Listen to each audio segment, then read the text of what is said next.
Munisipyo kag ang mga pulis ginbisita sang National Police Commission Regional Office. Nagduaw sa munisipyo sang Biyernes nga adlaw, Hulyo 15, 2011, ang NAPOLCOM 6 Regional Director Hani Paredes kang nagpakigpulong kay Mayor Dennis Superficial, kaupod sa Santa Barbara Parish Priest Nelson Selvela, Municipal Local Government Officer Ted Cordero, Municipal Planning Development Coordinator Vincent Losaya, kag ang mga NAPOLCOM staff para mahibaluan ang estado sa pagpatuman sa kalinong kag katawhay kag ang performance assessment sang mga kapulisan.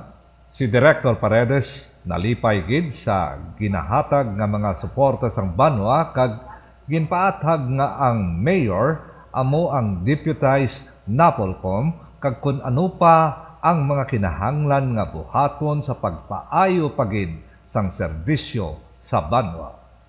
Nahibaluan nga sa karon tag 1,000 na ka pesos kada bulan sa kada police personnel ang ginabudget sang Philippine National Police para sa maintenance kag operating expenses.